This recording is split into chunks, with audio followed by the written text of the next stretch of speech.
courtyard, move the whole Take it slow, meeting Bill. out to I'm the just trying courtyard, to use put the my picnic stuff in tables. order there, bud. Sometimes he has some good ideas. Get your bite up. Is there a secret on here? For... Or, Can we all rise, please? You should have went to Gregory's rehearsal tonight. Pledge allegiance To the flag of the United States of America, to the republic for which it stands, one nation, under God, indivisible, liberty, justice for all. Yeah, this is the site plans, and that's your resolution. for the 25. Where the hell are my resolutions? Take these, I could have. No, I'm gonna make sure we get the final ones. I think Patrick's got 2 piles of them. Let's see what else you got. Okay, You need a roll call, Supervisor? roll call, please. Supervisor Vecchio? Here. Councilman McCarthy? Here. Councilman Wareheim? Here. Councilman Creighton? Here. Councilman Malloy? Yeah. Supervisor appoints Elena Soditis to the Youth Advisory Board, term of office from August 16th, 2013 through December 31, 2015.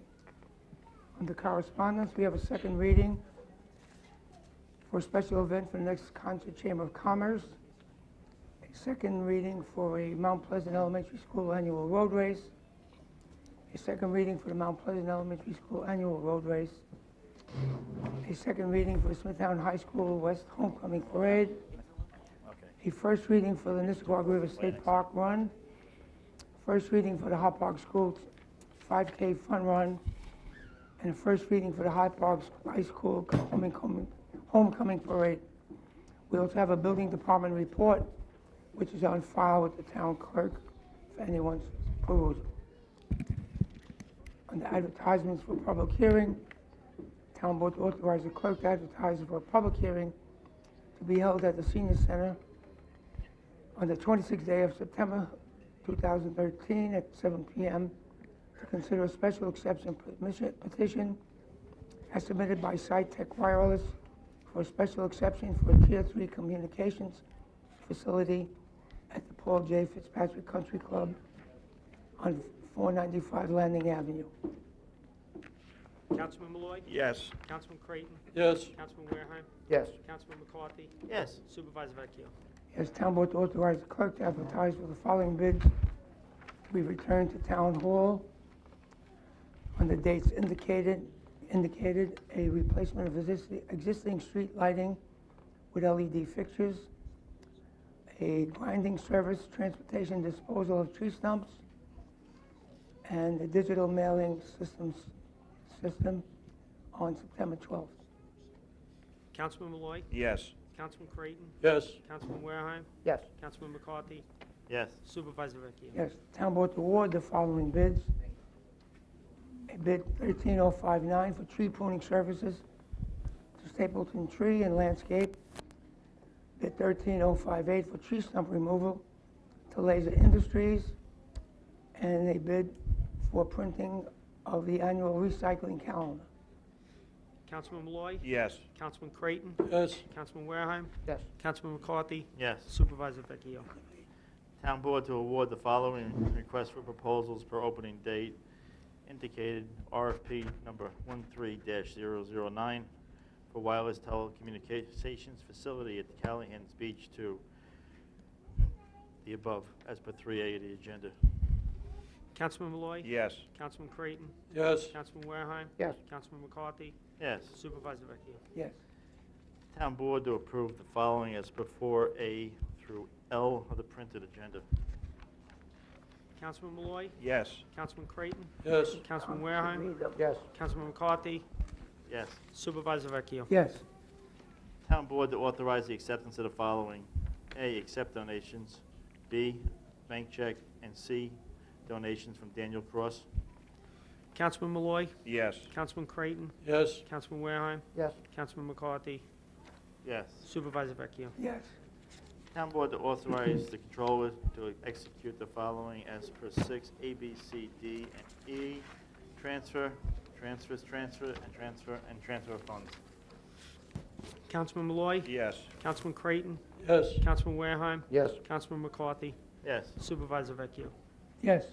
Number 7, the town board to authorize the supervisor to execute the following on a form approved by the town attorney. A, hold harmless agreement with Smithtown Central School District. B, agreement with MD to provide services to the town. And C, agreement with FPM Group. And D, New York State Liquor Authority permit application. Councilman Malloy. Yes. Councilman Creighton. Yes. Councilman Wareheim. Yes. Councilman McCarthy. Yes. Supervisor Vecchio. Yes. Item number 8, the town board to authorize the release of the following as per 8A Liberty Mutual American Fire and Casualty Performance Bond number 4-059-143 as per the printed agenda. Councilman Malloy. Yes. Councilman Creighton. Yes. Councilman Wareheim. Yes. Councilman McCarthy. Yes. Supervisor Vecchio. Yes.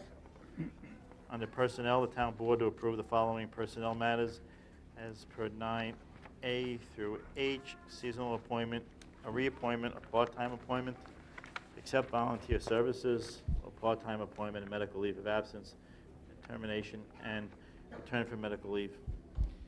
I'll add one to that. Part-time appointment of Robert Brown to the position of minibus driver in the Senior Citizens Department at rate of pay, $14.75 per hour. Councilman Malloy. Yes. Councilman Creighton. Yes. Councilman Wareheim. Yes. Councilman McCarthy. Yes. Supervisor Vecchio. Yes.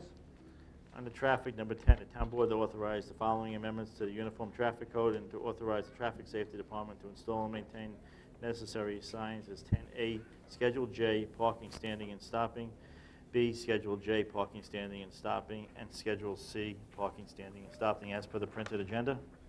Councilman Malloy. Yes. Councilman Creighton. Yes. Councilman Wareheim. Yes. Councilman McCarthy. Yes. Supervisor Vecchio. Yes. I'll move to close the town board Second. portion of the meeting. Supervisor Vecchio. Yes. Councilman McCarthy. Yes. Councilman Wareheim. Yes. Councilman Creighton. Yes. Councilman Malloy. Yes. Sitting as the Board of Water Commissioners, the town board to approve items 2, 3, and 4, transfers from one account to another as per the printed agenda. Councilman Malloy. Yes. Councilman Creighton. Yes. Councilman Wareheim. Yes. Councilman McCarthy. Yes. Supervisor Vecchio. Yeah, and the acceptance of the minutes of June 20th, please. Okay, so we'll reconvene now as a site plan review board. Approve the minutes of June 30th, 2013. And the town board to conditionally approve site plans as per 1, 2, 3, 4, and 5 of the agenda. Councilman Malloy. Yes. Councilman Creighton. Yes. Councilman Wareheim.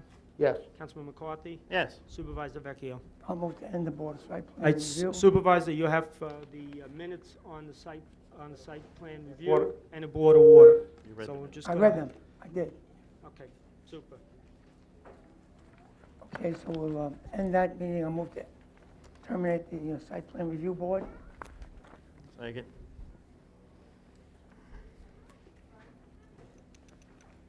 Supervisor Vecchio. Yes. Councilman McCarthy. Yes. Councilman Wareheim. Yes. Councilman Creighton. Yes. Councilman Malloy. Yes. Wishing to be heard, Philip Calderon. Philip Calderon here?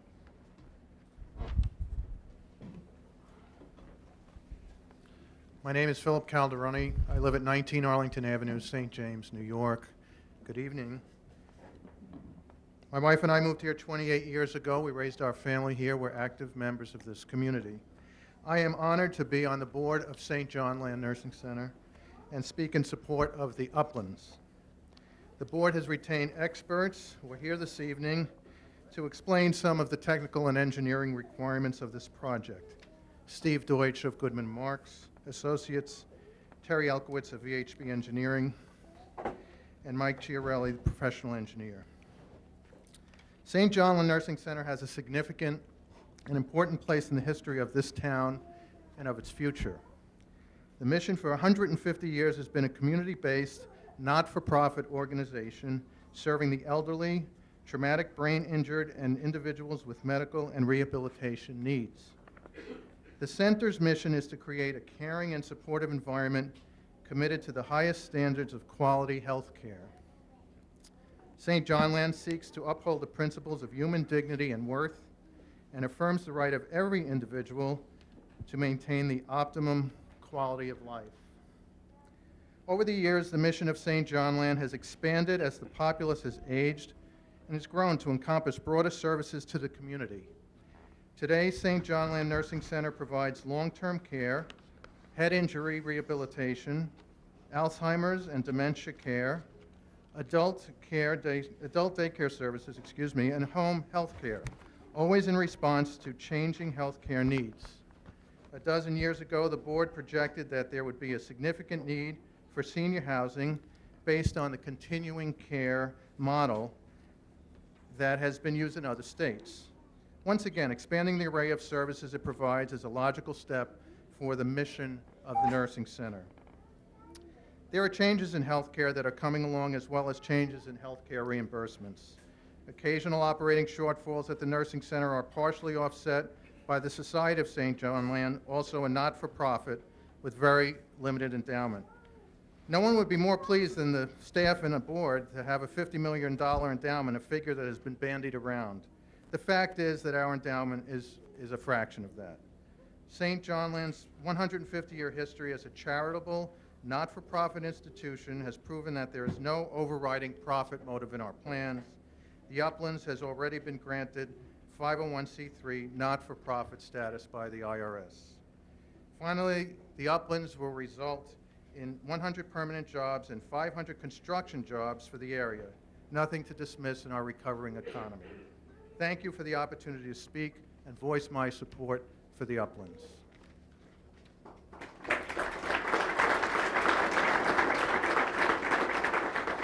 Stephen Deutsch. Good evening. My name is Steve Deutsch. I represent Goodman Marks Associates. I'm a certified New York State real estate appraiser. I've been in the business for 47 years, have appraised all types of property. Could you lift that mic a little bit? Okay. Yeah. That better? I've appraised all types of properties over the years, and I've been hired by the Uplands to estimate what taxes they would pay when this property was completed.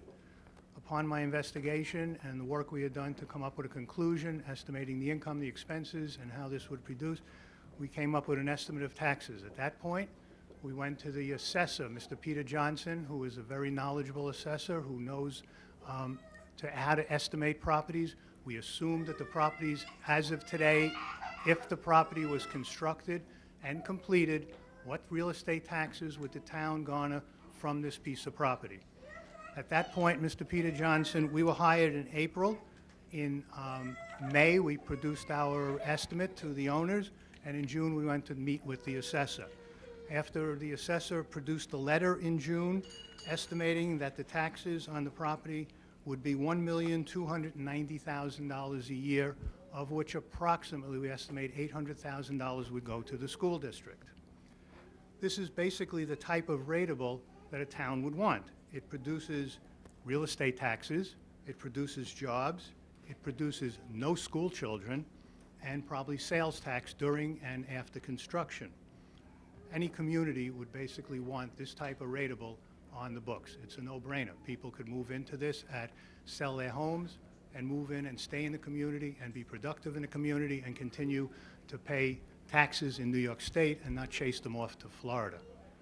If the board has any questions regarding my expertise or how we came up with a conclusion, there is a letter that we have that Mr. Peter Johnson provided us with that gives this estimate. And I think there was some thoughts that this would not be an assessable item, considering the income that it would generate based on the expenses. We all have agreed that with the assessor that this would be a taxable item. Thank you. Terry Elkowitz.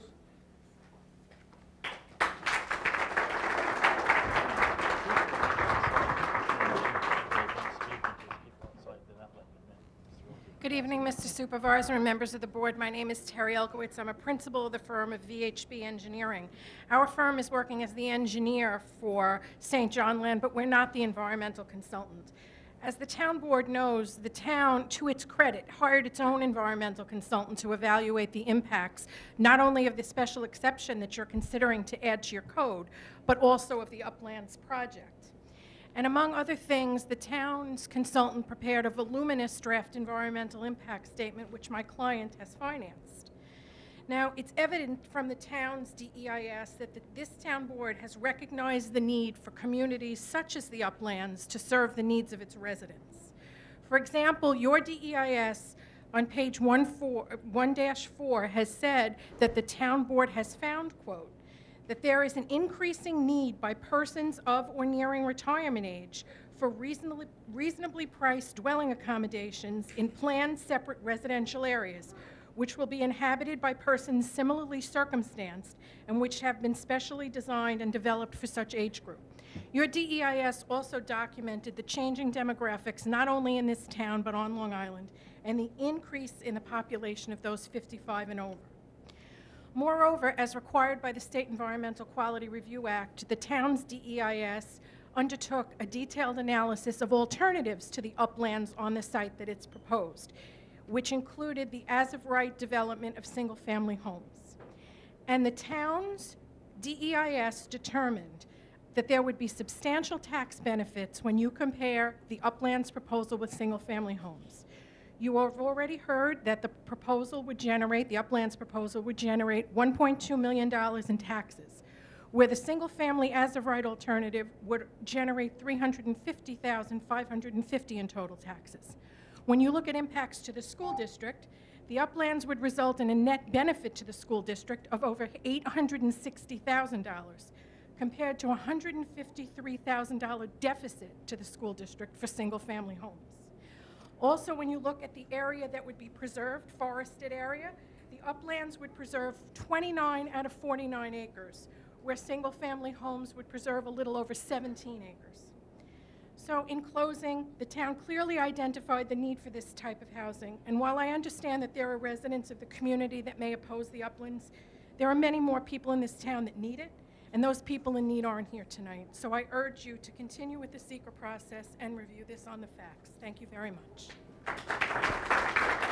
William Keane. William Keane.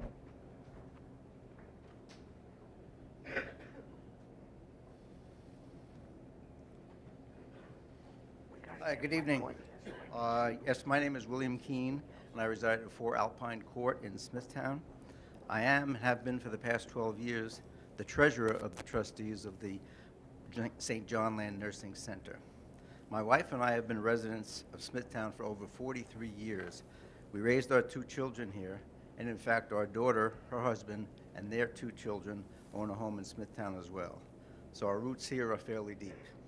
I would like to talk about and maybe hopefully clarify and correct some apparent misunderstandings regarding the proposed pricing and monthly fee structures for residents of the Upland CCRC facility. Mr. Chiarella, will you move the mic closer? It's difficult to hear. Closer?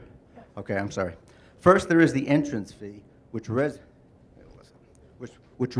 would pay. I'm sorry. Okay, stop the clock, thank you.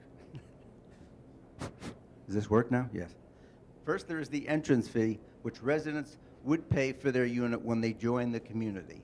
These fees would vary according to the size and type of the unit that they selected. These fees will vary according to the size, and the amount of the entrance fees have been set to approximate market values of homes of likely prospective buyers in the surrounding areas. We've been told that the majority of buyers for such facilities usually come within a 10-mile radius of the facility. The idea is that an individual or couple would sell their current home and be able to use the proceeds from the sale to cover their entrance fee. I should point out that our entrance fee structure is comparable to the fees charged by the other 3 CCRCs now operating on Long Island. Residents would also pay a monthly maintenance fee, which would be similar to the cost incurred to run an average household. This all-inclusive monthly fee would go to cover expenses of the facility, including taxes, utilities, 24-hour security, maintenance, meals, housekeeping, transportation, organized activities, and most importantly, access to assisted living, skilled nursing care, and finally, end-of-life care, all when and if needed, with no increase in their monthly fees. And again, our monthly fee structure is comparable to the other 3 Long Island CCRCs. So the main purposes and benefits of the CCRC concept is that it enables individuals to maintain their independence and dignity for the longest period of time possible in a safe and caring environment, and it provides the guarantee of needed health care and other services if needed, and thus hopefully lessening the burden often shouldered by other family members. Another important tangible benefit, I believe, is that it would allow individuals to remain living within the Smithtown community. They wouldn't have to go to Florida. In summary, I, as well as all the other members of the board, strongly endorse the CCRC Uplands project. We feel will serve a distinct need of our ever-growing senior population, as well as providing increased funds for both the town of Smithtown and the Kings Park School District. Thank you, Mr. Chiarelli. Thank you very much. Thank you. I appreciate it.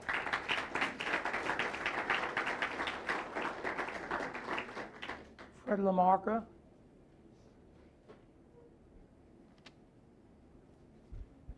Good evening, Supervisor Vecchio and members of the town board. My name is Mike Chiarelli. I'm an engineer in private practice. My office is on New York Avenue in Huntington Station. I've been engaged by St. John Land to determine a methodology for sewage collection, treatment, and disposal. We were recently informed by the Suffolk County Sewer Agency that there is now spare capacity at Kings Park, and we have filed an application to capture the capacity necessary for the Uplands project in the Kings Park sewage treatment plant.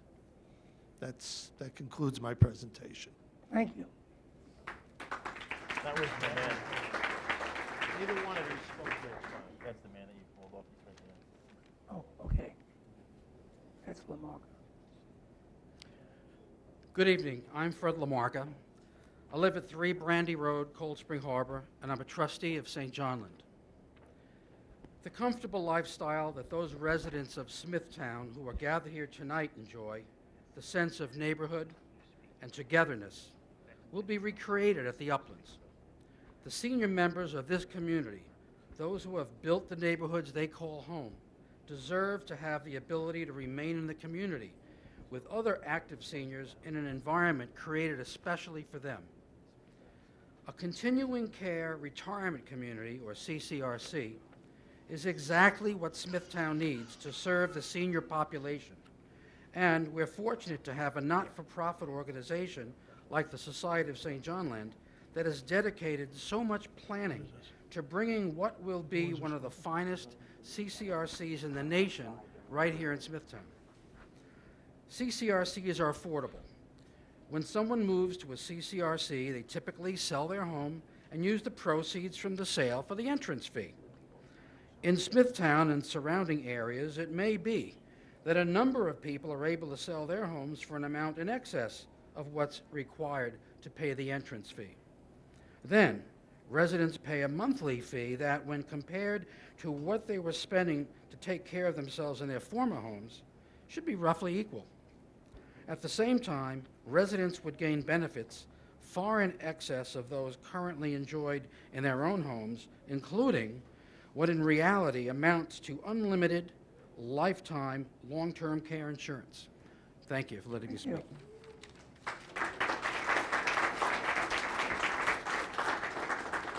Peter Fedorov.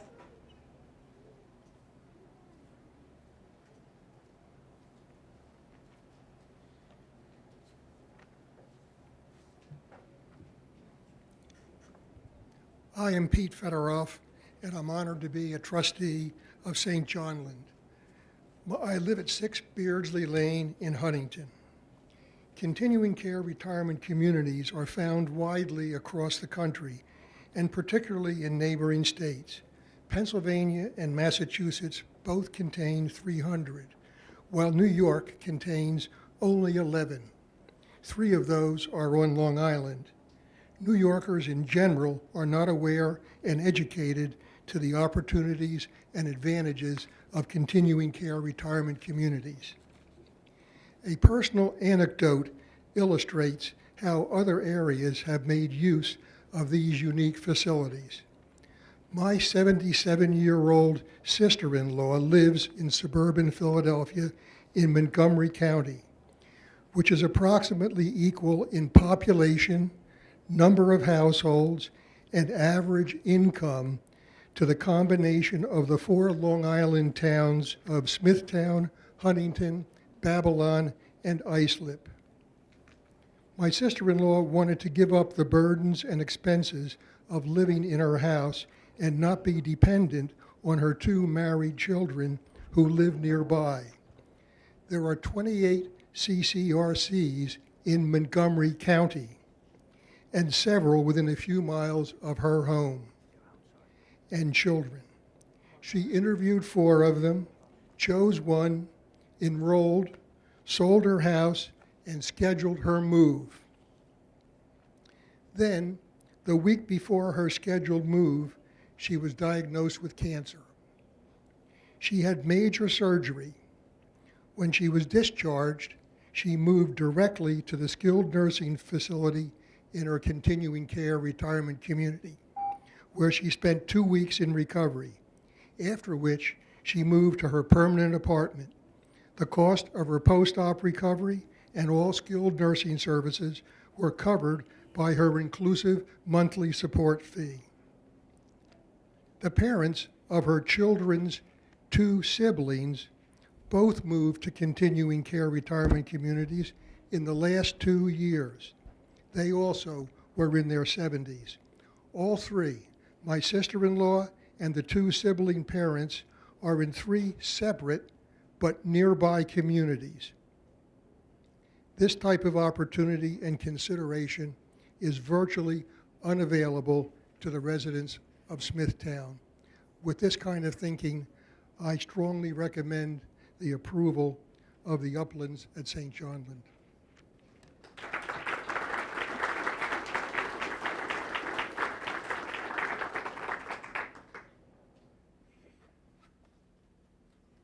Hank Carlson. Is that Mr. Carlson here?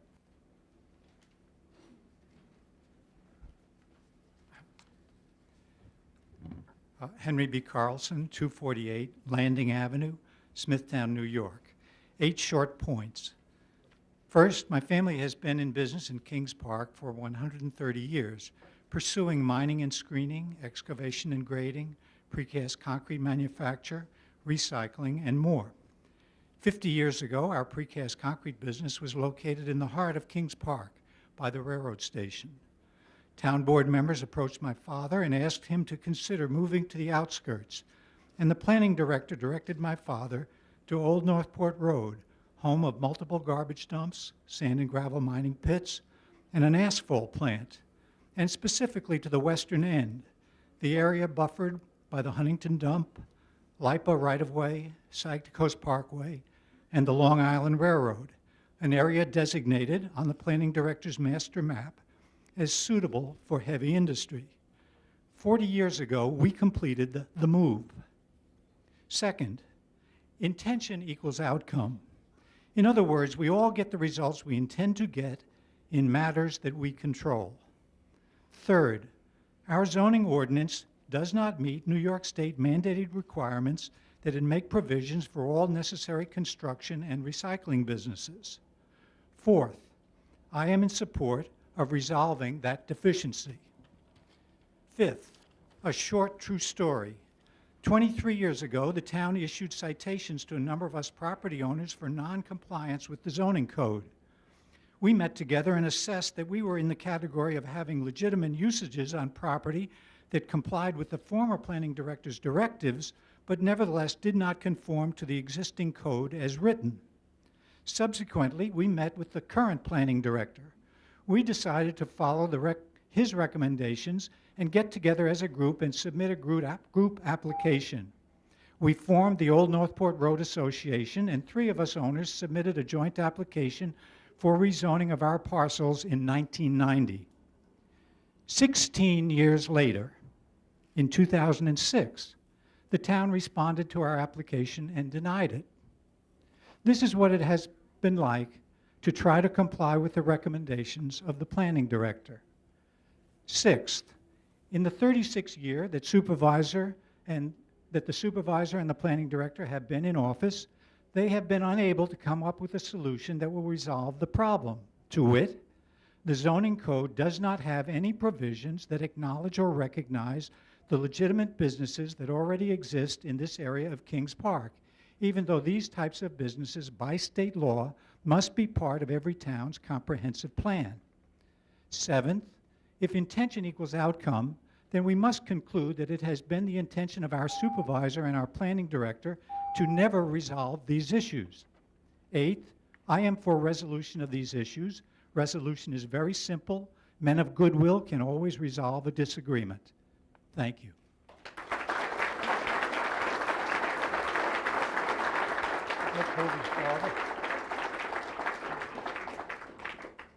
Last name is Di Pantaleone.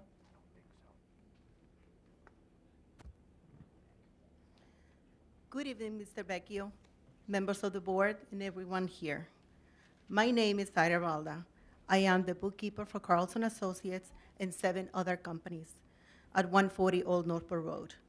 I have been employed by the Carlsons for the past 14 years, where my husband is also employed. Thanks to the income from our work at Carlson Associates, we own our home and are raising our family in Suffolk County. I am here to tell you that contrary to what the statement by the supervisor on July 10th board work session, the town of Smithtown does get substantial tax revenue from Carlson Associates. I personally oversee the payments of $158,000 in property taxes each year to the town of Smithtown. I also pay several hundred thousands in sales tax, thousands more in unemployment insurance, along with tens of thousands in fees, registrations, and other taxes, assessments to New York State, Suffolk County, and New York State DEC, among other government organizations. The payroll I oversee exceeds $2 million each year. All are Suffolk County residents, many of them from here in Smithtown. The payments I make to local vendors exceed $4 million each year, all pumped into our local economy, making it healthier and stronger year after year. Contrary to what some of the town officials will have you believe, Smithtown does benefit financially from having the Carlsons as a significant taxpayer. A taxpayer over 100 years since Andrew Carlson's opened his business in Kings Park in 1909. I am a worker, not a politician, but in my opinion, officials of Smithtown should be working with the Carlsons to grow the economy, not plotting to put them out of business. And in doing so, taking away my job, my husband's job, and the job of 50 other employees and more. Many taxpayers, and also doing away with hundreds of thousands of dollars in taxes and millions in expenditures which the Carlsons represent. I have to ask you, town board members, where are you going to leave us in 10 years? It is our job and our future at stake. I'm sorry, I'm very nervous. I've never done this before. I beg you to please do the right thing for our families, for our community, for our future. Thank you. Thank you.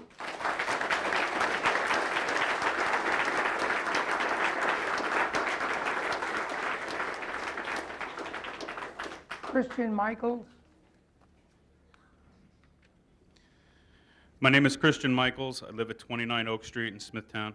I was born and raised in Kings Park. I work in this town, and I still live in this town. I am the logistics supervisor for Power Crush, Inc., the Ketchum Group. Also, I am the owner of Torella Leasing, a small trucking company also based in Smithtown. I've been employed by Power Crush, Inc. and Mr. Carlson since 2004. Members of my family have owned and operated businesses in the town of Smithtown dating back to 1962. Over the years, I've seen many businesses come and go. Even today, as I drive down Main Street of Kings Park in Smithtown, there are over 20 empty storefronts and buildings. I always seem to ask myself the same question. What is going on in this town? Why doesn't the town do anything to try to boost economic development? Why is it that when I drive through such towns as Patchogue Village, downtown Huntington, you can see that even in an uncertain economy that we've had the past couple of years, these towns have found a way to flourish. Why not try to take advantage of the industrial area in Kings Park? Why had we not modeled ourselves after the hamlet of Huntington? Hauppauge. Hauppauge has embraced and developed its industrial area and in turn has reaped the benefits of tremendous tax base that cuts down the cost of Hauppauge residents' school taxes. Kings Park has been cast aside for years. It has become the afterthought of the town of Smithtown. Mr. Supervisor, I believe that you and the town board have an opportunity to do something great for this town. Instead of trying to run industry out of town, why don't we try to develop the area around Old Northport Road into an industrial park? For 36 years, you have turned a blind eye to this area. In a sense, you are partially responsible for what it has become today. Now you have the chance to do the right thing, not by trying to shut industry down, but by sitting down with the landowners and coming up with a plan that is good for everybody. I honestly believe that given the opportunity and the right community support, that the area along Old Northport Road can be something that the town of Smithtown and Kings Park can be proud of. Thank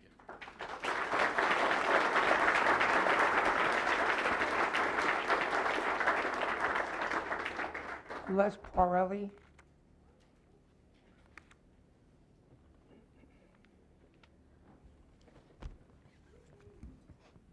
Hello, my name is Les Poinelli. I'm the operations manager at Power Crush Inc. I am here to point out the benefits we provide to the town and the inconsistencies of Smithtown's solid waste plan. First, I want to start out with the benefits we provide. Over the past 7 years, we have accepted 5,000 cubic yards of material, of concrete, from the town free of charge. This was done as a courtesy, saving the town approximately $50,000.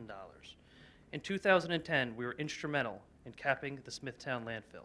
We provided over 36,000 yards of topsoil to Terry Contracting to be used as cap material. The town was aware that we were supplying this material and approved us as a supplier. We provided this material to Terry at cost. We trucked it free of charge since we are across the street. This in turn helped Terry complete the landfill, millions of dollars below estimated cost and millions below its nearest competitor. So basically, what I'm telling you is that we helped save the taxpayers of Smithtown millions of dollars. Now for the inconsistencies. Since 2005, the town of Smithtown has used our facility on a regular basis. In fact, over the past 7 years, the town has dumped tens of thousands of dollars worth of material at our site. Here I have a copy of every ticket that the town of Smithtown has dumped. This is not a small stack.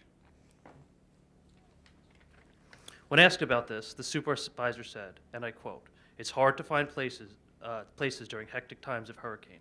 The highway department and others were inundated with trees. They did it the quickest and best way to get the town clean." Okay, that's great, but what about the other years? Hurricane Sandy's material represents less than 10% of the business we have done with the town since 2006. What is the reasoning behind this? It is interesting to me that every check paying for material dumped at our facility has been signed by the supervisor. I laughed last week when we received this check from the town of Smithtown paying for loads dumped July 16th of this year, 2013. Again, it was signed by the supervisor.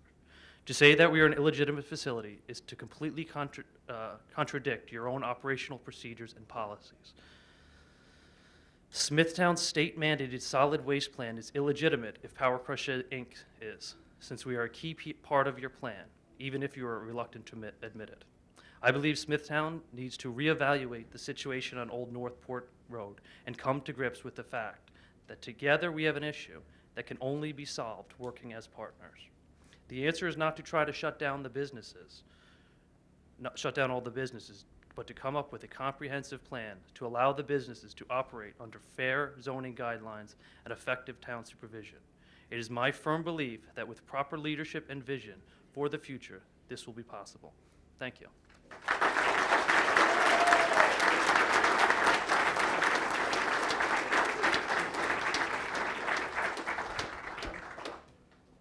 Is this Jim Smith? Jay.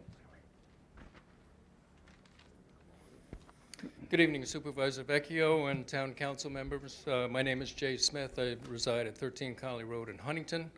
I'm also going to talk for a couple of minutes about a subject that's near and dear to your hearts, the Ketchum Group, also known as the Carlson property. New York State, almost 3 decades ago, adopted a mandatory solid waste management policy, which by virtue necessitates recycling as an important component, which, by the way, is also being environmentally responsible. Beyond that, today's local Long Island municipalities require resources of recycled earth products to feed the needs of local consumers. These municipalities and agencies absolutely need local facilities to accept used bulk materials that need to be regenerated through quality recycling activities to ensure a constant refresh supply. Local supply is important because the further away the supply is, the more complicated the logistics are for projects and the higher the transportation costs, which result in higher fees to consumers. I've known the owners and managers of Power Crush for over 20 years now, and I'm proud to witness an extremely well-run and organized company. After studying their accomplishments, it was clearly evident to me that their success is derived from building an atmosphere of responsibility, dedication, commitment throughout the company. Compliments and accolades continually come in about the high-quality material supply, the superb level of support, response, and customer service given to our customers. The town of Huntington was more than grateful for the immediate resources we provided to enable the town to meet its cleanup activities in the aftermath of Hurricane Sandy. This and many other accounts stem from a commitment and a can-do attitude that's part of the overall culture of the Ketchum Group. The importance for this company to operate and flourish here in Kings Park, supplying and supporting the community, is huge. The current taxpayers will continue to be the victims if another business is forced to close. We need comprehensive forward thinking in our town planning that not only allows for economic growth, but encourages it. Therefore, in conclusion, I am urging the members of this board, in conjunction with the other planning and community development departments, plus the building department, to constructively commit in assisting and approving what's needed for Power Crush to continue their business, providing needed products, services, jobs, solid tax base for our community. If not, we all lose. Thank you.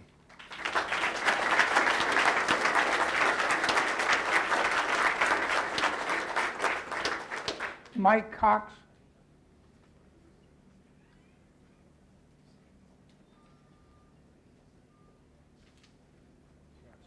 Toby Carlson.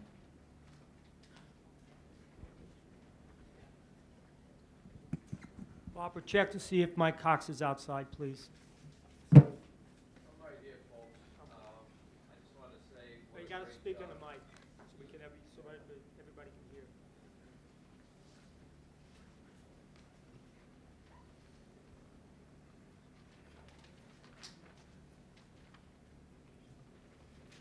Good evening, Board. I was going to speak tonight, but just listening to the people that got up here, I think they did a terrific job, and I really don't have much more to say than that. They really hitting it right on the head, and great support here. Awesome. So besides that, you know, they can continue. They're doing a great job. Thank you. Thank you.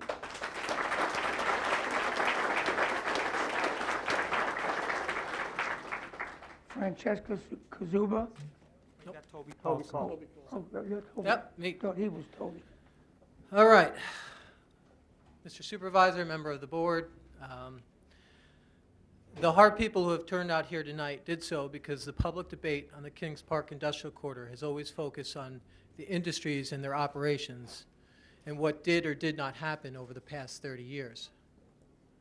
The focus should be on the people and their jobs, the economy, and the future of Kings Park. For every worker who spoke tonight for themselves and their families, there are easily 10 more who could come up here and tell the same story. People's livelihoods are at stake. The businesses that are easily bashed in the press by some are not nameless, faceless industrial entities. They made up of hardworking people, many of them residents of this town, who are earning a living locally and spending their money locally. These businesses are important to the tax base in the future and economic growth for Kings Park and Smithtown as a whole. My business is operating at a location the town itself asked us to move nearly 50 years ago. It has been said by the town regularly that my operations are not in compliance, yet the town has been a regular customer since 2003, depositing recycling materials or purchasing road base and topsoil. This is the perfect illustration of the lack of vision and lack of a plan. Rather than talk about the past, let's talk about what the future holds for Kings Park Industrial Corridor. What is the vision? What is the plan?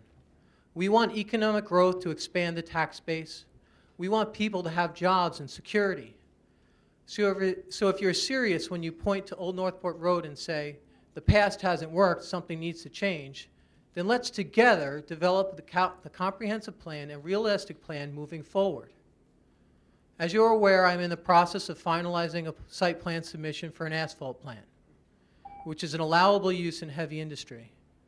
And last week I sent to each town board member a letter expressing my concept for an alternative to heavy-duty asphalt operations. The trend across the nation and around the world in organic materials recycling is to move operations indoors with state-of-the-art technologies to reduce and eliminate noise, dust, odors, and other impacts. There is only one reason why this kind of next-generation, environmentally responsible and community-friendly approach cannot work in Smithtown. In 2003, the board removed all recycling facilities from its code. Times have changed, technologies have advanced, and the trees and brush and leaves keep growing and have to be gotten rid of. Rather than charge taxpayers to ship material out of state, the town would be well served to forward thinking on the issue and develop a sustainable local solution.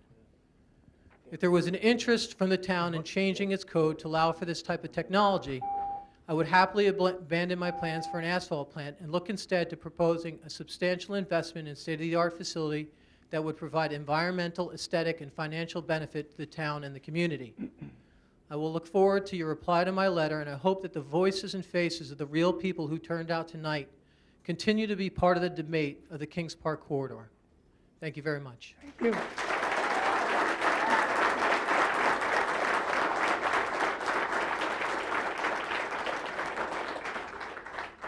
Francesca Kazuba. Yes, Mr. Vecchio, board members, thank you for this opportunity. My name is Francesca Kazuba. I reside at 59 New Mill Road, Smithtown.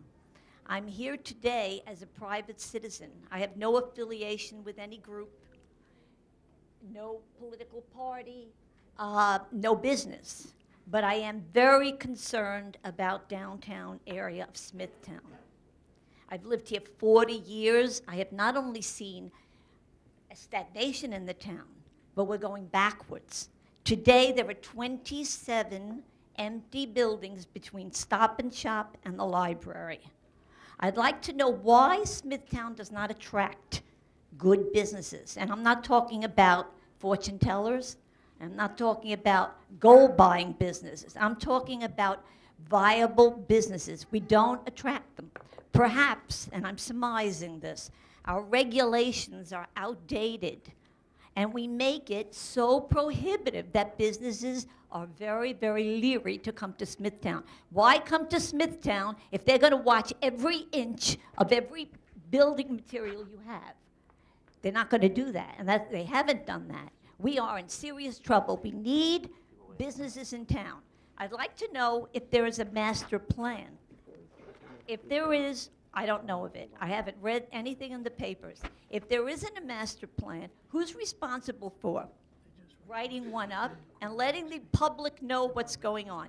If we don't have one, I'd like to see one, and I'd like to see it done within a reasonable amount of time, not months, perhaps weeks. Thank you.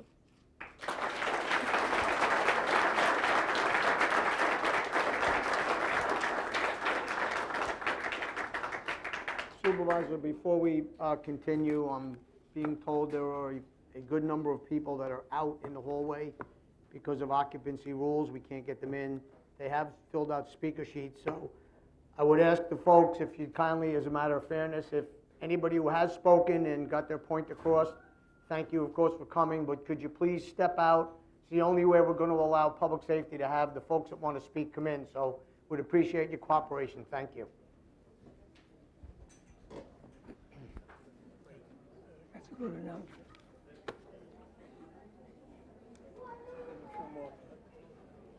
Christ, is this going to end here or what?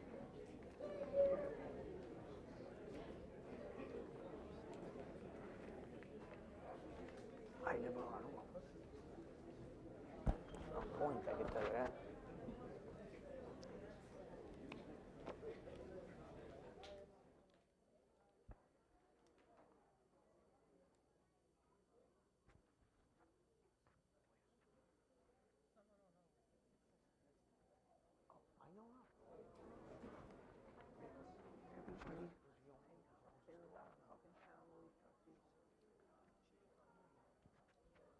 Yeah, get over it. Just asked him, any comments? He said, yeah, very well orchestrated. We got the Gestapo running over. Like your crew that's coming up next.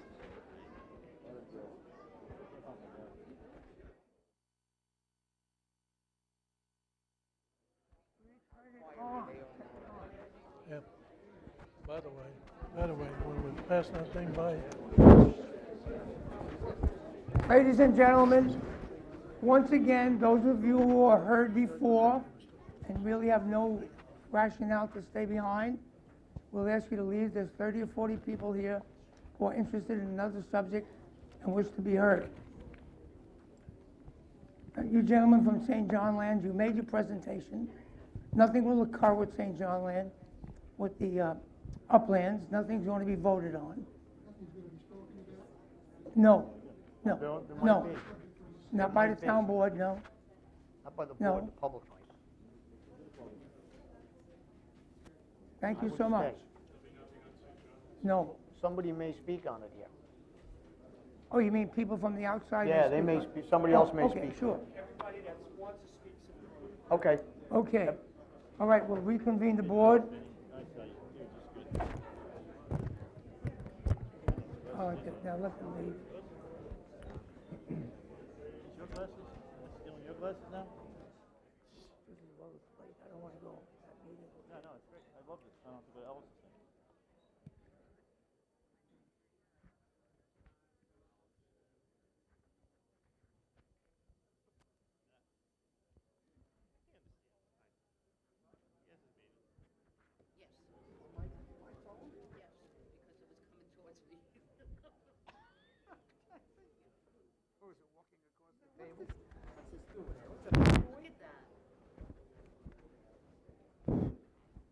Reconvene the board, please. Supervisor Vecchio? Here. Councilman McCarthy? Here. Councilman Wareheim? Yes. Councilman Creighton? here. Councilman Malloy? Yeah. Irma Gurman. Irma Gurman. James Savitas. No, James Savitas. Margaret Lewis.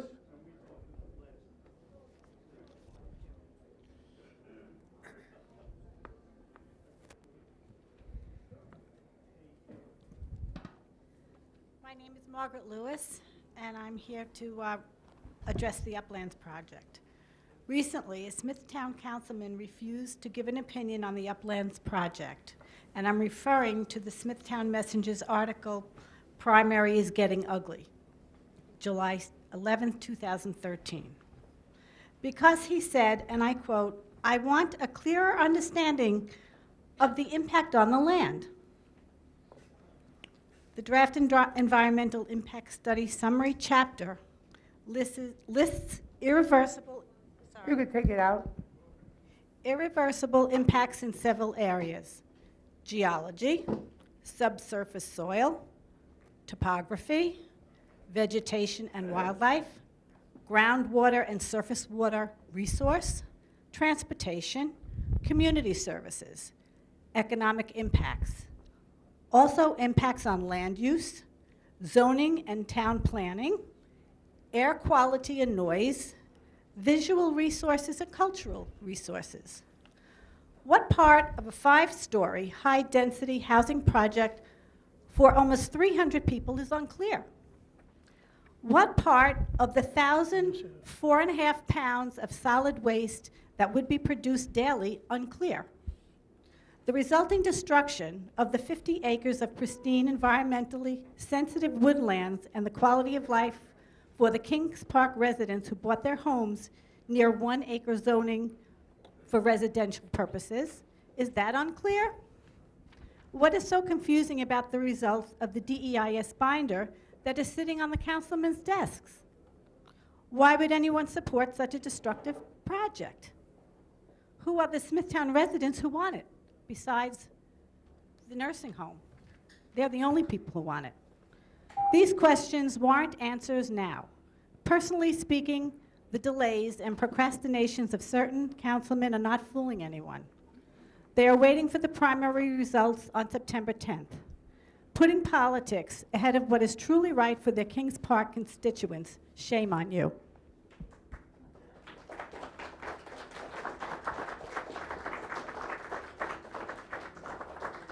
Val S. Marino.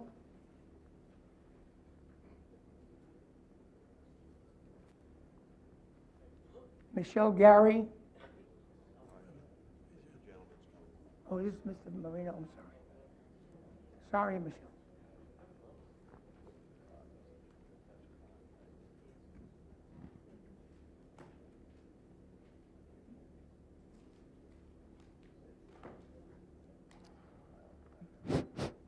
My name is Val Marino. I reside at 14 Fernwood Drive, Comac, New York.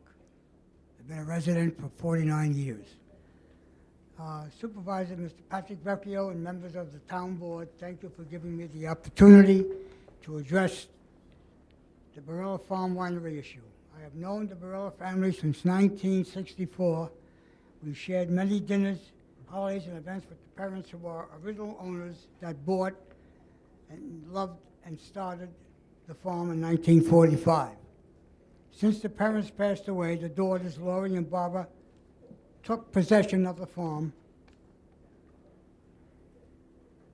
and essentially takes care of all the planting, cultivation of the farm, hothouses. We've had a wonderful relationship. Mr. Marino, you could take that microphone. Mr. Marino, take it out. It might be easier for you. Okay, thank you. I'm sorry. No, it's okay. Since 1964 to the present date, I have seen them labor extremely hard on the farm, maintain their high standards of farming, which they love very much. They are people that are very family, have integrity, loyalty, dedication, accountability, commitment, and above all, honest in dealings with vendors, customers, and community. I believe it to be appalling that some people in the community have blemished the Barilla character, thinking that the winery is going to operate as if it is a Vineyard 48 and perhaps some other vineyards at the east end of Suffolk County, where they have so-called wild parties so that all the young adults can drink till late at night in the evening and end up urinating and vomiting all over the premises and the streets. These types of vineyards serve a bar and grill in lieu of controlled and supervised wine tasting rooms only. The Barilla family is to have weddings for the families to celebrate this gala event in a family atmosphere. They will commission the services of a reputable caterer, set up the rules with them, and erect a tent and strict supervision during the event. They will have a wine bar so that people can taste the wines and purchase wine, which also be closely supervised in their own building. Husbands and wives can bring them from the neighborhood, can visit the winery and for a glass of wine and have enjoyable conversation with other neighbors.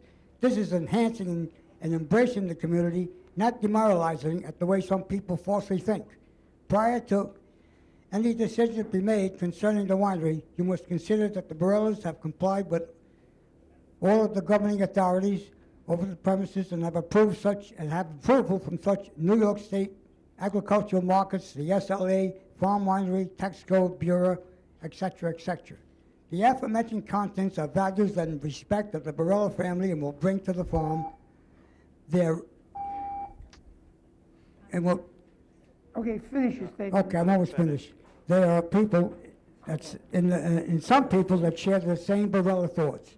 Therefore, we respectfully request that the board and Supervisor Vecchio, Mr. Vecchio, exercise an abundance of caution in receiving and evaluating the Barilla Farm Winery. Thank you for your cooperation to consider the matter. Thank you very much. Thank you. Michelle Gary.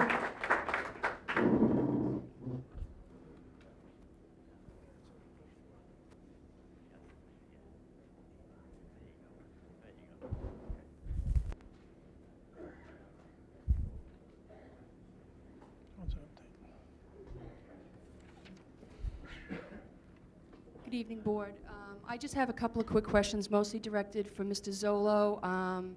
On behalf of the Old Northport Road, Lawrence Road Task Force, we're concerned about the recent news articles and the postponement of the court date for the Jesco case. So if you could possibly give us an update on that. Is this thing on? Yep. I have a question for you, Ms. Gary. You were in town hall yesterday, I think, meeting with Supervisor Vecchio and a bunch of the task force people. You didn't come by and see me and ask these questions.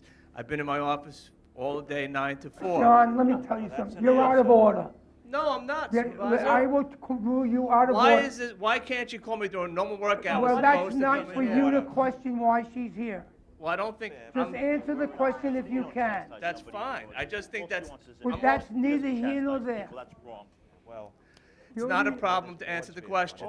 I would have loved to have met with you yesterday, except our meeting with Mr. DeRubius went on much longer than I anticipated, and I have a life, and the fact that I'm here tonight, once again sacrificing my time, is, I you know, understand that, but you've emailed me in the past, you've called me in the past, so I just wonder why we're choosing the public because forum. it just That's came all. up. I've been away on vacation. You know, just Michelle, you have no right to question this lady as to why she didn't call you or ask you. She's asking you the question here now, and your job is to answer it. I understand, I apologize. Well, you should for your impertinence. What was the question? Break, John. I was just wondering, Mr. Zolo, if you could update us on the status of the Jesco case and the postponement till October. And we were curious, and we did ask this question of Mr. DeRubius, but he was not in a position to answer it, as he's not the legal person. So we were wondering if this new potential plan is influenced the postponement. With respect to the Jesco case, I believe the date is September 23rd. I think KPE is into October. Jesco was submitted to the court. We did not ask it to be adjourned. The defendants asked to be adjourned. And if you saw in today's Newsday, the Jesco moved their facilities to Yaphank. And so we haven't, it's been set by the court for that date.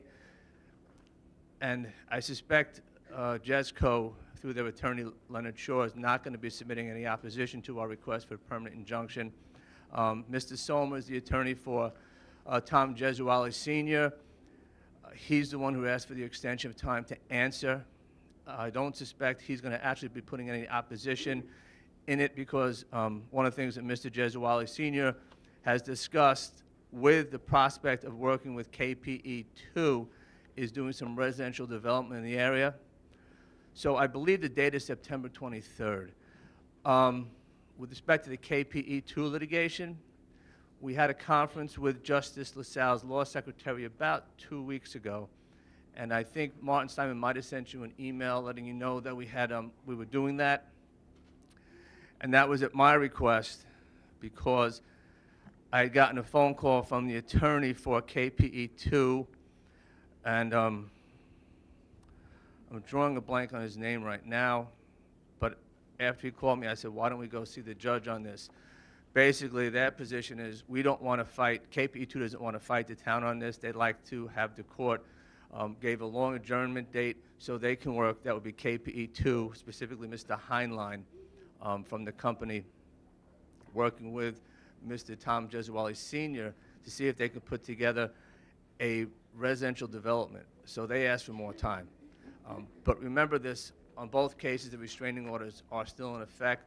With respect to the Jesco restraining order, it basically prohibits them from bringing any other material or equipment on site. That was Justice Martin's decision. And I think, as I might have expressed to you before when we spoke, and if I didn't, then I'm confusing it with the KPE2 case, I apologize.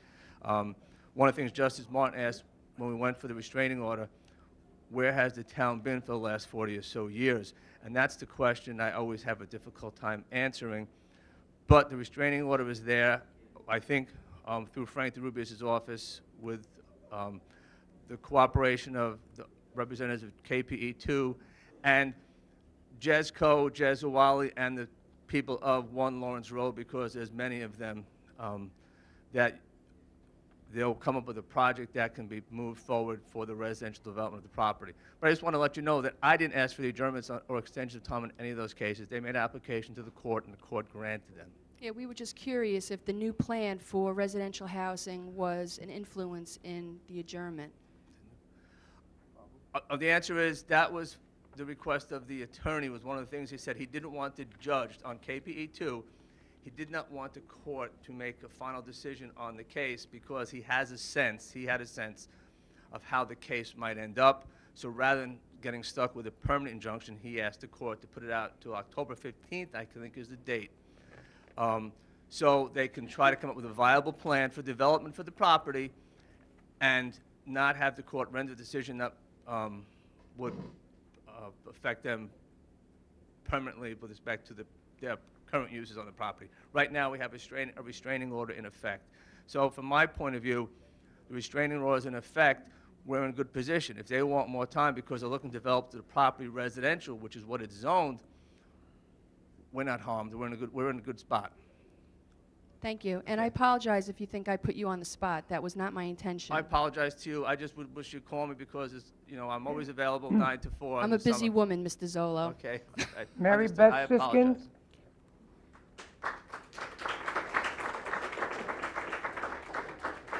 Is Mary Beth Siskins here? No. Sean Lehman?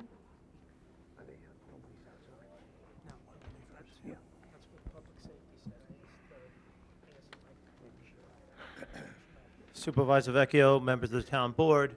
I came here tonight to talk about the Uplands project, but I just, it's so gracious of the St. John Land trustees to be here tonight and to explain how great their project is. I figured I didn't catch all of their comments because I was outside. It's a very crowded meeting tonight, but I figured I'd just set the record straight on a few of them because I think they were a little disingenuous with some of their statements. Number one, all our statements are from facts, from St. John's own draft environmental impact statement. Check it out. We give you the facts. The facts state that this project, only 12% of the residents on the uplands are projected to come from the entire Smithtown Township. 12%. As regard to taxes, it says in the draft environmental impact statement that they will not be bound by the assessed figures. As a matter of fact, on June 12th, I believe last year, they met with the tax assessor looking for another reduction in taxes. We didn't even get through the environmental impact statement yet. They're already looking for reductions in taxes. A couple other things I'll state. They state that, or maybe I should state, they didn't state that the project is on environmentally sensitive property and that the only place they could build this project is on 20 acres, 20 to 21 acres. And with that, they can't even conform to their own zoning category that was created for them. They need 6 special exception variances for that. Let me just move on. That's to address St. John's trustees. What I'm really here tonight is to address some statements made by one of the councilmen regarding the uplands in a recent newspaper article in last month. It was the Smithtown Messenger. Unfortunately, the newspaper, the Smithtown Messenger, has refused to print our response, even one which was hand-delivered. I'm not sure how this newspaper became the town's official newspaper, but it won't let residents respond to its misleading reporting. But I'll address Councilman Malloy's statements with the facts. The councilman claims that Supervisor Vecchio is riling up the civics about the uplands. Mr. Malloy, quite honestly, you have to know what's going on here. We've been on this on this issue since 2007. You know that. We've been on the issue since 2007, both publicly and quietly. And, you know, all you have to do is look back in the papers. You can see letters written by us and so forth. We even hired, as a matter of fact, there is not much about the uplands we don't know. We even hired an expert to help us out with this, and everybody on the board is aware of that. We did not need anybody to rile us up. We have known right from the start that this massive high-density housing project does not belong on environmentally sensitive land and in a residential neighborhood. We also know that if this project is approved in its current location, excuse me, in its current location, that it could have the potential to negatively impact numerous residential neighborhoods throughout the town of Smithtown. Could you sum it up? Well, give me a second here. Councilman Malloy criticizes Supervisor Vecchio and Councilman McCarthy for their opposition to this project before the final draft environmental impact statement is completed. The fact is that just like every other resident who hears the specifics about this project, Supervisor Vecchio and Councilman McCarthy have concluded that this project is too massive to be shoehorned into this residential community. A project in its current Sean. location cannot Sean. conform to the new zoning category being created for it. Sean, Thank you. thank you. I'll sum it up. Thanks. If the messengers decides to print our letter, everybody can see it, but unfortunately, they're not printing our letter. Cheryl Kriegel. You-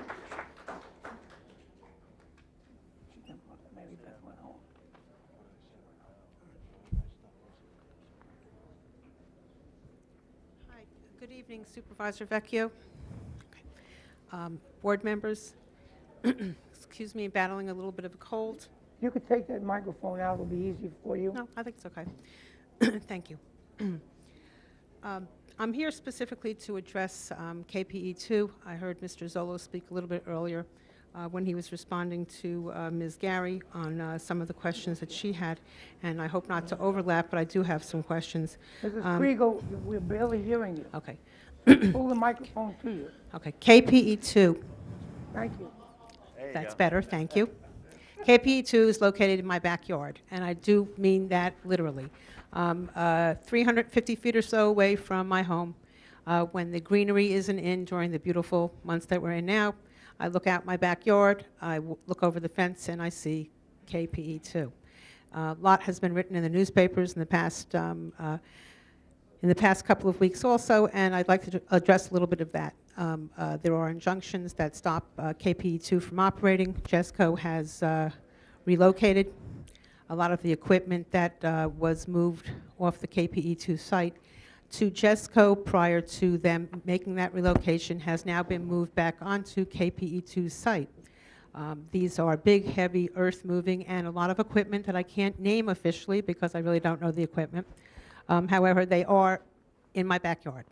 So I have a couple of questions, actually, mostly because I did hear Mr. Zolo say just earlier that a lack of action by the town is something that he faces that's difficult to have to deal with all the time. But anything that I've ever known about any situation is the lack of action of something illegal doesn't make it legal. And have there been any public safety violations issued to KPE2 with the fact that once the equipment that they had moved to JESCO while JESCO was operating, and now that JESCO has relocated and is not in operation, is KPE2 being fined for the heavy equipment that they moved back from JESCO back onto KPE2 property? That is something that we're looking at all the time. Now that equipment, they were, and again, if I'm using the wrong phrase, my apologies, they were enjoined from operation on KPE2. I still now can hear them, 6:30 this morning, as a matter of fact, operating. I can't tell you which piece of equipment was because, again, I don't know the equipment names. However, at 6:30 in the morning today, last weekend, they are operating even though there is an injunction preventing them from doing that. I presume, from what you have mentioned previously, that they are allowed certain limited operations within the scope of what the judge approved. Again, they are operating. There's equipment there that was moved back. Are they being fined? Is public safety going in there, telling them or giving them a fine for that equipment? Are they being instructed to move the equipment from the property, which was there illegally originally, moved to JESCO, and now being returned to KPE2? Okay. Can you answer that? Have any violations been served? I guess the question, as I understand it, is, has public safety issued any summonses to KPE since we got the injunction? That's the question? That was the first part. The other part is have they been given instructions by whether it's public safety or by your office that they must remove the equipment from their property because that it's not supposed to be on their property? Public safety monitors the site. As far as I understand, but again, there's no violations have been issued. And typically, when you have restraining order in place, unless it was something, in most instances, you would go back to the Supreme Court judge who issued the restraining order and ask for an order of contempt. So nothing has risen to the level that's been reported to me by public safety that would justify us going back to the court. So no violations have been issued, and because of the restraining order, typically none would be issued. The other question is, the judge, when we met with the judge on this case several months ago, there's a certain amount of reasonableness or common sense that has to apply to this restraining order, and that's basically how the judge has set forth to us. He does not want us to keep going back to him complaining on any specific instance when a resident complains about a noise or a movement of equipment. So there's nothing that's risen to the level of anything that would make us want to go to the court and ask for an order of contempt. And that's really what my appropriate action would be. I hope I answered your question. Well, you answered the question, but unfortunately, as I said, it's a combination of inaction, not making something legal, that it is illegal, and now, honestly, I understand what you're saying, but doing something illegal and doing nothing about it. Now, I'm not saying you. I'm talking KPE2. KPE2 has machinery and equipment on their property. That is illegal. And if that's illegal, why are they still allowed to continue to maintain that equipment on their property? It's not illegal. It's not in violation of the court order. They can have the equipment on the property. It is. No, okay. We're not going to, I'm just telling you, you want to come to my office, as I said to Michelle Gary. I don't know if you were in town hall yesterday also with that meeting. No, I was not. But I'm in my office. I'll go through. I'll show you the order. I'll sit down with you anytime you want. I'll meet with you in the evening to go through it. They're not violating the order right now, as far as I could see. Well, all right. Okay, thank you. Thank you, Mr. Vecchio. Thank you, board members. Maybe tomorrow you can have public safety monitor it. But they have been, Supervisor. They have not? Yes. Oh, they have been? Yeah. Yes, okay. David? Mr. Lehman, can you take that conversation out? David Fennis?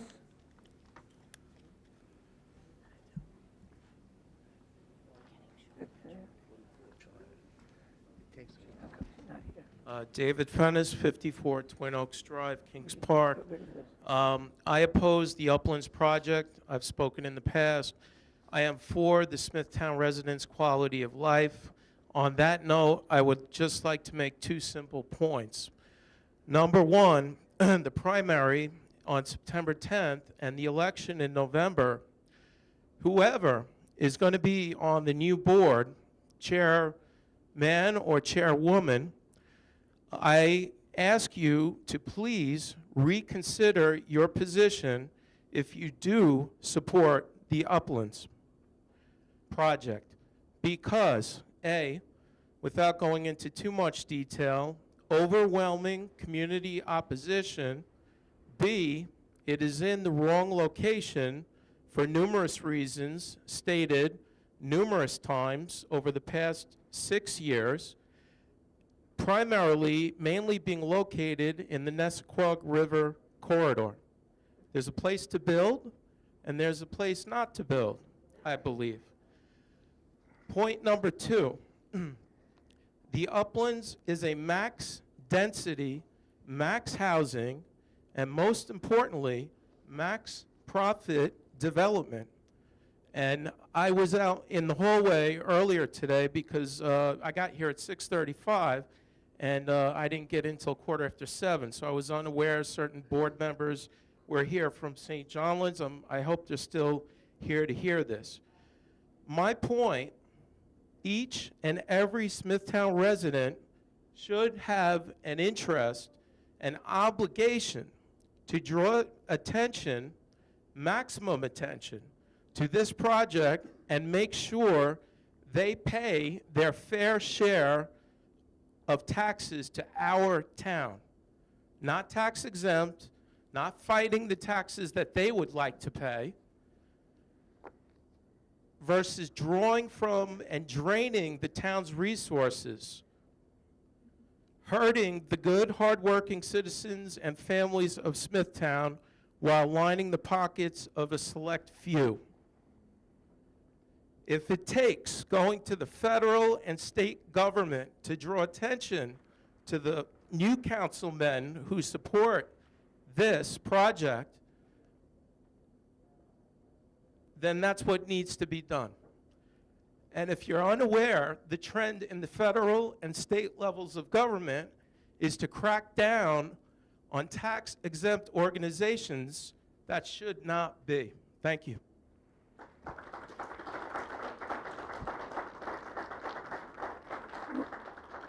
Ronald Weiss. Linda Jablonski.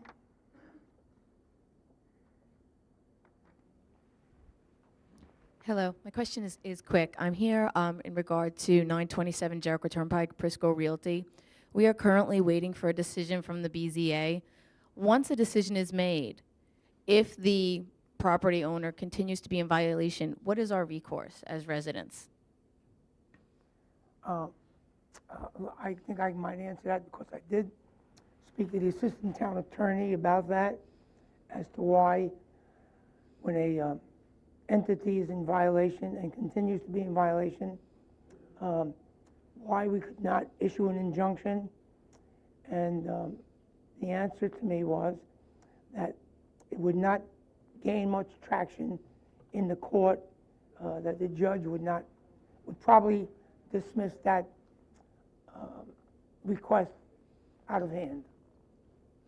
Okay, well, I'm asking, once a decision is finally made, then what will our recourse be? I didn't hear that. Once the BZA brings down a decision, and there are strict parameters, and if this owner continues to be in violation, what do we do then? Well, I think we'll enforce the law then. So that's really what's in our best interest, that a decision be made? Well, no, okay, once the BZA makes its decision and they continue to violate, I'll refer that to the Yeah, attorney. I guess I'm not that knowledgeable on the town law and how this all works. Once the BZA makes their decision, they still have to file a site plan with the town of Smithtown, which this board sits as a site plan review board. Okay. Then once that is completed and done, then if they violate the site plan, then public safety has to issue summonses to that. Okay. So that's really what we have to wait for at this Yeah. point. Okay, thank you. Thanks. Brian Fleischman.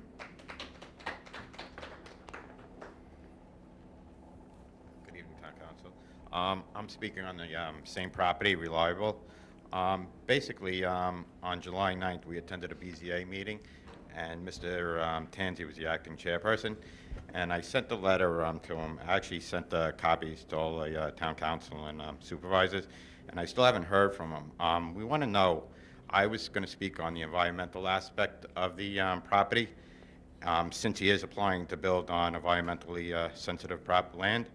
And he told me that the BZA does not hear questions concerning the environmental aspect of it, that I would have to present that to the environmental and waterway. Now, my understanding is that he should have heard this, and he didn't allow us to speak. Our concern is we weren't granted due process on speaking on the environmental aspect of this. So as of August 7th, when I wrote the letter, I haven't heard back from Mr. Tanzi on why I wasn't allowed to speak on this issue. Also, another concern that came to our attention is I have a letter from the town stating that Mr. Prisco's property doesn't have an active C of O. Now, at the last BZA, we brought this up, and his attorney, Mr. Tramarco, stated there is an active C of O. But as of 2003, this C of O has been null and voided. So we're wondering why this has been going on since 2003 when there's no active C of O for this property. how this could be. I'd like to address that to Mr. Zolo, if possible. I can't, I have to recuse myself with respect to reliable trees, so I can't answer the question. I would ask that the question be reserved and referred to Deputy Town Attorney Matt Jakubowski, and he can get back to you with an answer on that in the next couple of days. Okay, I guess if you can't answer that for me, then I He'll get a appreciate it. copy of that statement from the town clerk, and he'll give it to the deputy town attorney, who will then reply to you. Okay, all right, I appreciate it, thank you. Thank you. Gary Schulero.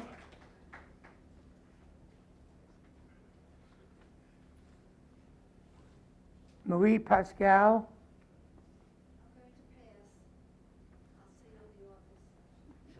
There you go. When? I'll see you What in day the are you office. coming? Arnie Herworth.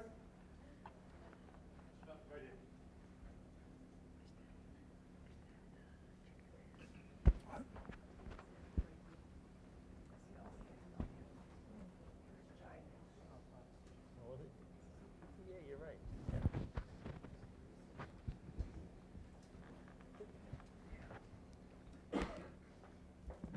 My name is Arnold Herworth, and everything I'm about to say, I swear under penalty of perjury to be true. I am a Smithtown resident for just about 20 years. I'm a retired NYPD sergeant for just about 21 years. Recently, I went for a job interview in Islip Township for a park ranger position. As you know, I've been here many times trying to get your guys fully armed, not just a few, everybody, because as we know, the township has the nickname of Smithtown, and we all know the reason for that. Things need to be done. These drug addicts and drug dealers in the parks, all right?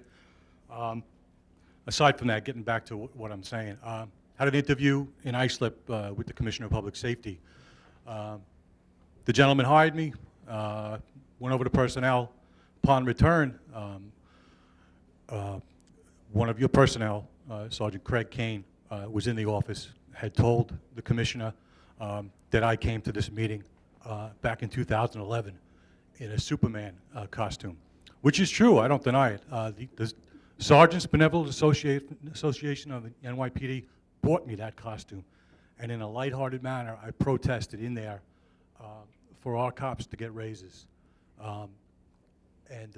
That's what I did here. You know, you wear a costume, you're as good as maybe 20 protesters, and that was my lighthearted attempt. And I would never hide from that or anything else, but I think it was inappropriate that Officer Kane, while working in 2 townships, and that board meeting in 2011 having nothing to do with Islip, that he should give that information to that commissioner, presumably without permission from this town. And please correct me if he called up and got permission, because I'd love to know that. I still cannot believe that that occurred. Needless to say, I'm not working there. Nobody from there will return my phone calls. It's been an embarrassment, and once again, I don't hide from what I've done. You know I've been in here in costumes and stuff like that, and I don't hide from that. I think it's inappropriate, unprofessional, and just outrageous. Furthermore,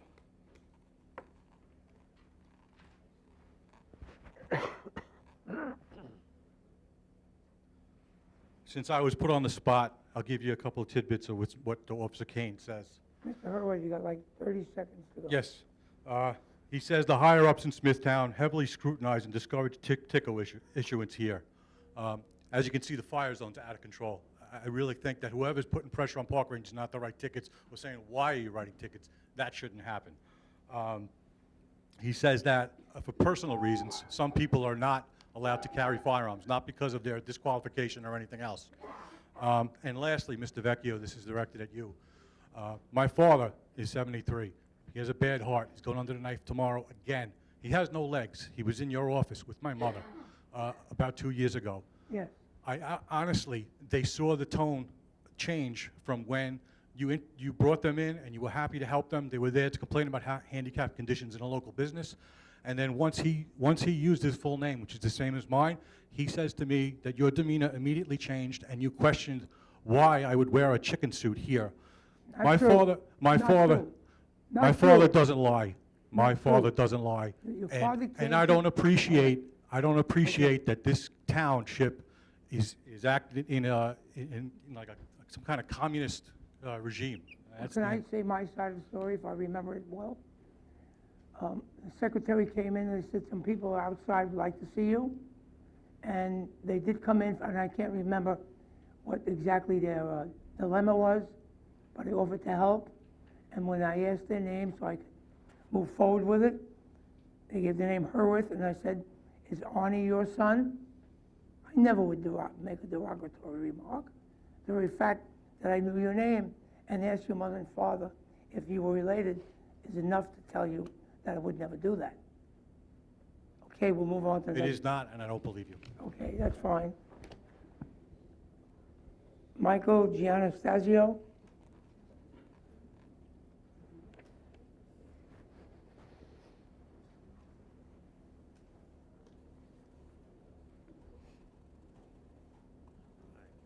Michael Giannatasio, 105 Glenridge Drive, South, St. James. I'm here to protest against the winery. Mr. Barolo sold portions of his property to the left, to the right, to the east, to the west, many years ago. Most of the homeowners in that area bought their houses, have been paying a pretty high tax for well over 20 years. And we've been supporting their farm also. To turn around and do what they're doing now with this winery is just uncalled for. Now, Mr. Crichton was at an affair on Lake Ronkonkoma a week or two ago, or 3 weeks ago, and a personal friend of mine who's also a friend of his, I'm not mentioning any names, asked him what he thought of what was going on in St. James, and he responded, "Listen to this noise. Would you like to have it in your backyard?" He says, "I wouldn't." "Why do you want it in my backyard?" Now, we also have a website. It's called http://preservesmithtownwordpress.com. And the word is going out and being spread that the primaries are coming up in September, and we're all going to be there. Thank you very much. Kevin Mooney. Kevin Mooney. A lot of people left because they couldn't get in. Richard Marcellaro.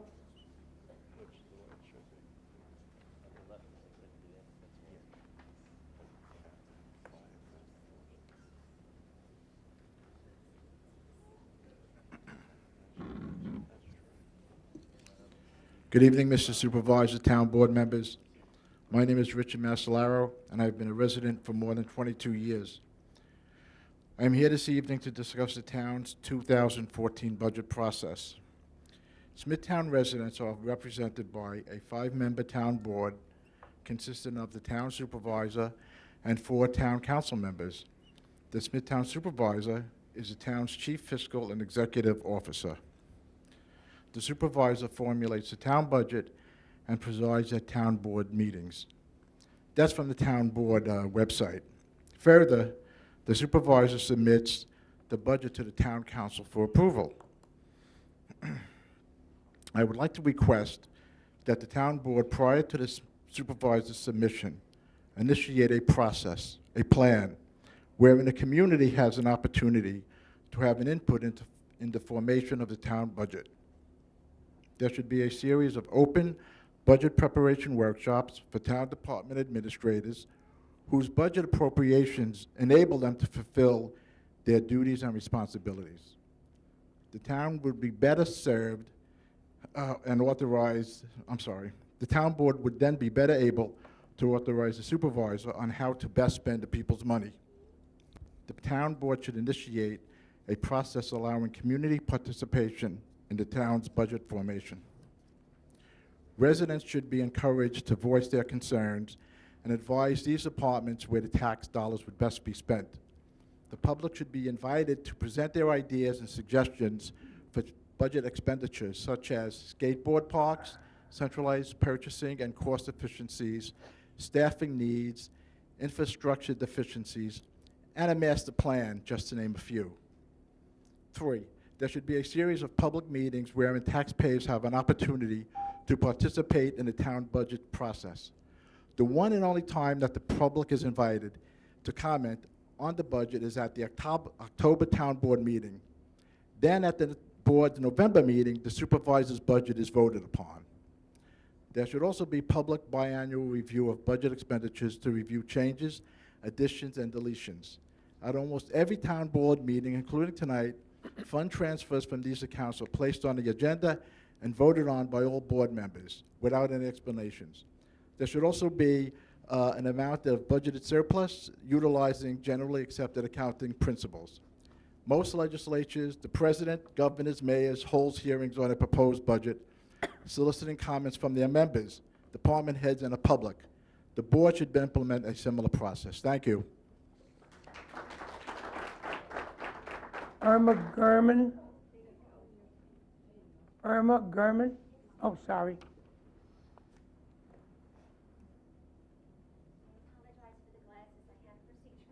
Oh, okay.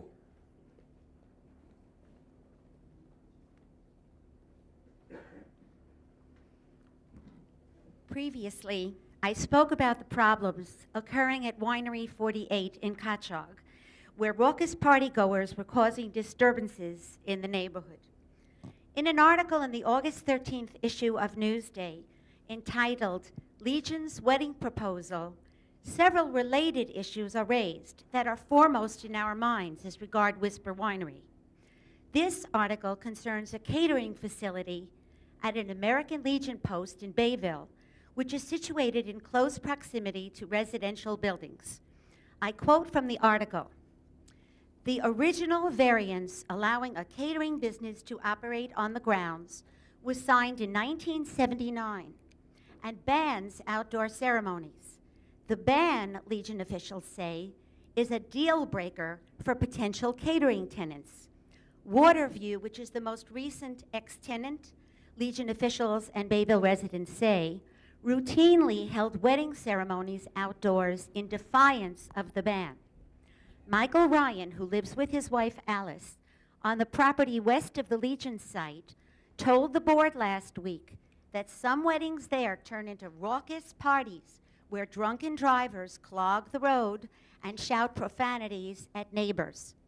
As illustrated in this article, an outdoor catering facility can result in raucous parties with drunken drivers and also become a nuisance to the neighborhood.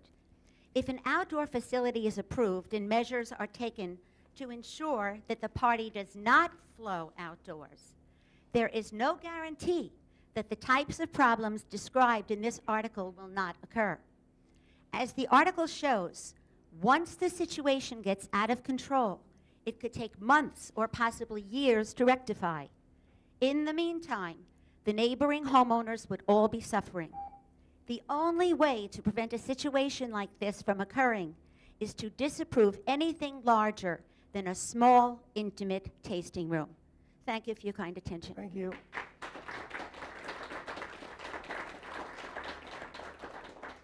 I believe I called this before. James Savitas. Howard Endy.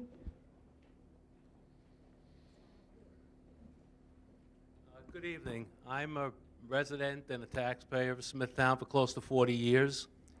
I'd like to give you a little update of what I see in Smithtown. I see Smithtown taking a position many, many times anti-business, and I believe that Smithtown has to change because economics are changing all over the country. We have to do all we can to bring business into this town. We have to bring taxpayers into this town. When decisions have to be made, we have to do what's best, or you have to do as the leaders, what's best for the town as a whole, not for the community of Hauppauge, not for the community of Smithtown, not for the community of Kings Park, what's best for everybody. I had a job, and everybody used to complain, not in my backyard. Well, sometimes you got to make tough decisions to do what's right for the whole town. Things have to be made better. Industry has to be brought here. Decisions have to be made for everybody, not Allow him to only. speak, please. Go ahead. Excuse me? I asked them to allow you to Thank speak. you. Decisions have to be made for what's best for the town as a whole. We need taxpayers. We need revenue. Our roads are going downhill, and I understand that. We need money to fix roads. The roads are lousy. Smithtown's roads used to be much better than what they are now. We have to fix that. And the way to fix this is not to raise real estate taxes. If we don't raise real estate taxes, we have to bring in industry and business taxes. And I ask you, as the leaders of Smithtown, to make that happen. Thank you. Toby Everett.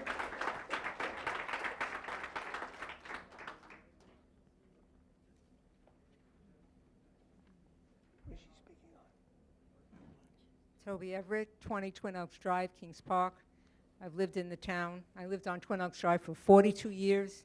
In fact, I'm the very first person who lived on Twin Oaks Drive. There wasn't even a road there when I moved in. Just want to preface that before I say anything. I'm reading the end of Sean Lehman's statement, and after reading it, I agree wholeheartedly with what he says. It's now my statement. A project which has resulted in a 4-page letter from New York State Parks detailing their many concerns, but also offers a solution to St. John Lands of a land swap, which would move the project on much less environmentally sensitive land, just over 100 yards away. It is St. John Lands who is not being reasonable. Nobody says they can't build it. It's just where they want to build it. An environmental impact statement does not have to fix every problem. It just has to address that there are problems. To make the claim that a board member has to wait for the environmental impact statement to be completed before having an opinion whether a 50-foot high, 5-story facility, including an underground parking garage and over 400 space-lighted parking lot, belongs in a residentially zoned area is disingenuous. And to go a little further, the plan to put a leaching pond on the corner of Twin Oaks Drive and Sacramento Road is totally reprehensible. I could not move into my house on Twin Oaks Drive, the first person to live on Twin Oaks Drive, because the sewers were not connected. They're not talking sewers, they're talking a leaching pond. Did not move here to smell that. Thank you.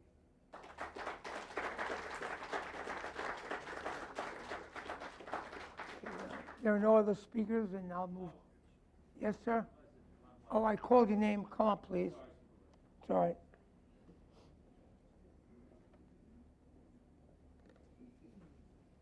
Just state your name and address, please, again. Yes. Ronald D. Weiss, 18 Hartsdale Street, St. James, New York. Yeah, I've lived here for 20 years. I live on Hartsdale Street. It's the neighborhood that's closest to the Whisper Vineyards barn, the proposed site for a large catering and party facility. The plan to build a catering hall on this site is a huge mistake for Smithtown. It'll negatively affect the quality of the thousands of homeowners around the site, and it'll cost Smithtown much more than it'll ever get back. And there is deep community-wide concern about this plan because of the following. A, constant and disruptive loud noise. This problem will be true even if all outdoor activities, which are the focus of the current plan, are completely eliminated. B, traffic and commercialization of Edgewood Avenue. Edgewood, which is a residential road, is already overcrowded and backed up with traffic. The residents need this road to enter and exit their neighboring communities. Adding lanes is going to commercialize the road and is a bad idea. The catering hall is out of character with the neighborhood. The neighborhood is largely residential. It's dense. The neighbors enjoy the quiet of their homes. A commercial entity should be put in a commercial zone, not in a residential zone. Intoxicated drivers. At the end of the festivities, many of the partygoers will be inebriated.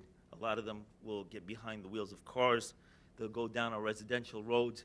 It's a bad idea.